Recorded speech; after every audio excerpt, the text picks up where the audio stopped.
Hi guys, welcome to my channel.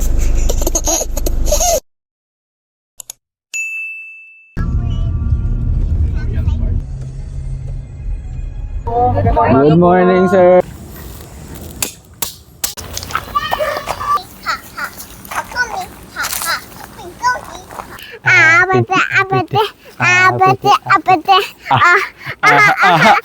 Camping is the best.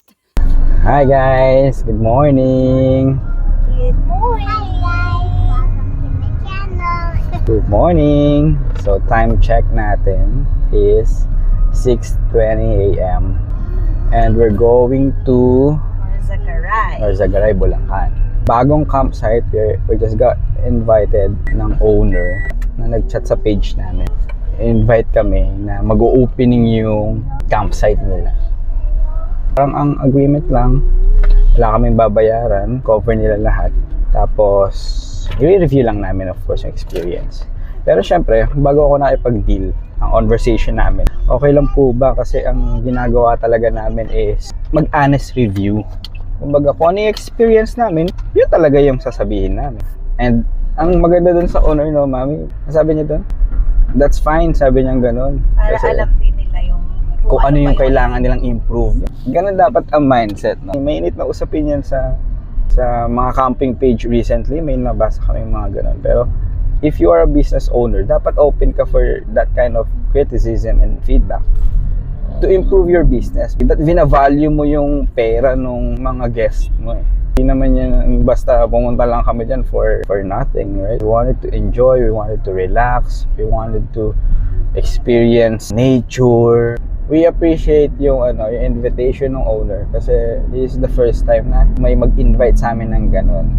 Nakakatuwa lang. Pero bago ang lahat, let's pray. Lord, thank you Lord for today, for the good weather, Lord, for this camping. Guide us, protect us sa kalsada sa aming pagdadrive. Maraming salamat for this new opportunity, this rest na ibinibigay mo sa amin. Thank you God, in Jesus name we pray. Amen. Okay, so tapos na tayong magpakarga ng diesel. Here na tayo sa Ortigas Extension. So hindi naman bago sa amin tong, lalo sa akin, hindi naman bago sa akin tong pupuntahan namin somewhere in Bulacan. Ang daan is Commonwealth Avenue. Ayan, sa mga hindi familiar dito sa Commonwealth Avenue, ganyan ang kalsada dito. 8 lanes. 8 lanes na walang linya. Oo, 8 lanes na walang linya. Kalat-kalat yung mga sasakyan, lahat ng klaseng sasakyan. Eto, biglang magkakaroon, tapos minsan walang linya. Pero kung titignan mo, nagkakalat-kalat yan. May mga truck, tapos may mga bus, mga jeep. So halo-halong sasakyan dito. Pag weekdays, grabe yung traffic dito. Pero ang traffic noon, yung mga papuntang south, palabas ng Bulacan. Pero papuntang Bulacan, ganitong oras, maganda. Okay, so nakalagpas na tayo ng SM Fairview. Dito na tayo sa may Milagro. So dito, we might experience traffic. Dito talaga nagkakaroon ng traffic kasi dahil sa ginagawang MRT7. Ayan o. So, yung mga gamit, yung mga truck na panggawa ng MRT, andyan lang yan. Kaya yan talaga yung nagkakos ng traffic dito. Dito kasi yung ang alma mater ko yan. Yan pala ang school. Yes, ayun. Fatima University.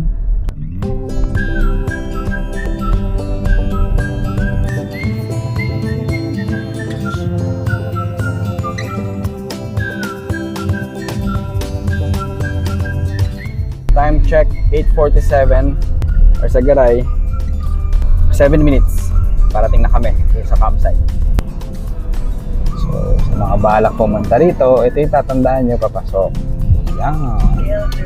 Builders Way House.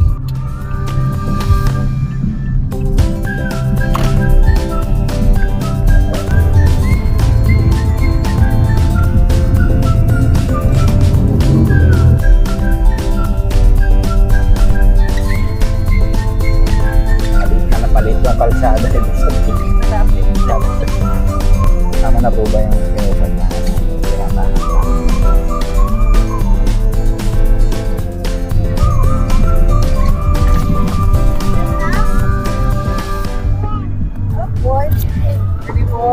Good morning, sir. Salamat po, nakarating kayo. Hello po. Morning. Good morning.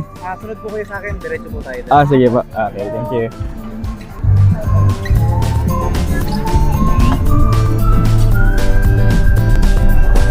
Nice na place nila.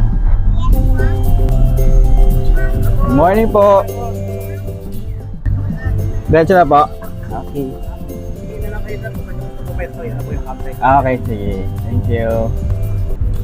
Oh, may baby, oh.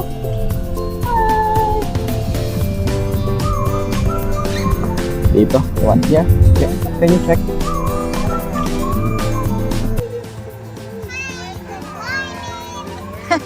Siya po si Praise. Tiff po ako, Tiff.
So, kanina after namin mag-set up, nagpahinga lang kami kasi syempre po yun.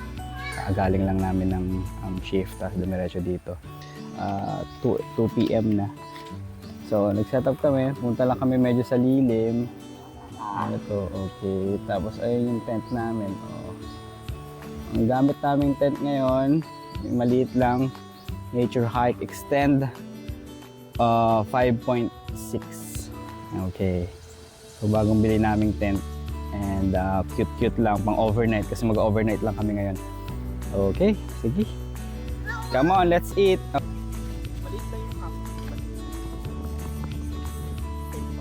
Pero may potential. So, developing na.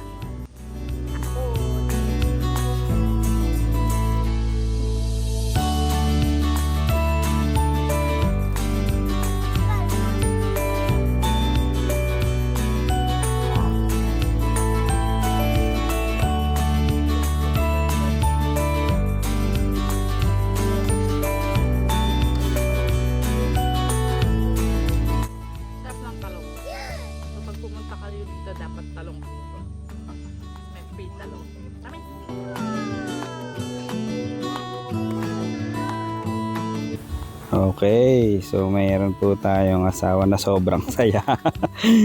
Nabigyan ng sampalok. Kanina niya pa pinoproblema actually. Gusto niya paakyatin ng puno. Pag-aralan mo daw akyatin. Let me try it. Okay, baka may langgam.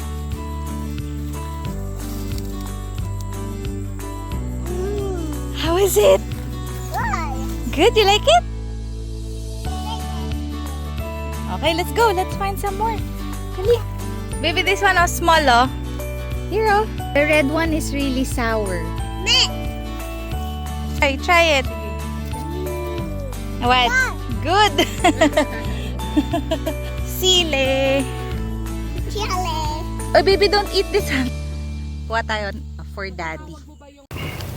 Hi everyone! So we are here at Connor Woods, Norsagaray, Bulacan. May nakausap ko yung owner. Ang sabi niya sa akin, originally, this was a resort talaga.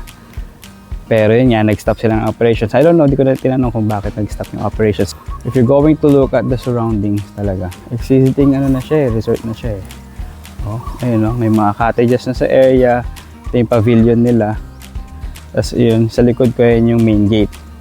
Tapos may basketball area din dito. So ayan, nakita natin yan, basketball area. And then doon sa dulo, makikita nyo yun yung may sasakyan na yan. Lagpas doon kami nag-pitch ng tent.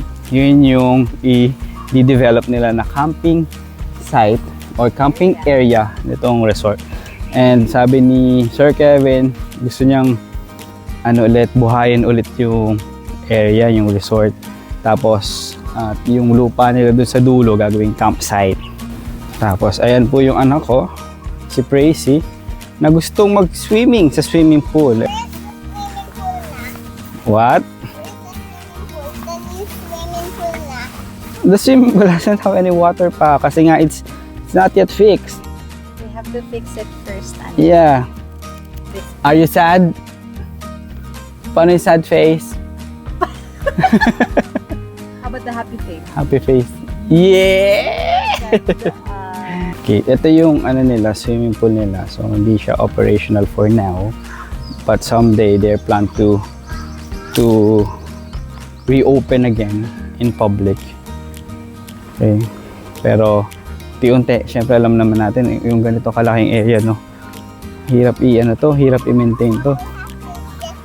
Tapos iba pa yung name ng resort, Prince Kevin Hills. Syempre wala pa naman si Connor niya. Okay, so ngayon naman pupunta kami doon sa mga pinagkuhanan nila ng mga talong. What else? Ano yun? Sile. Sile. Mulberry. Oo.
Thank you for watching.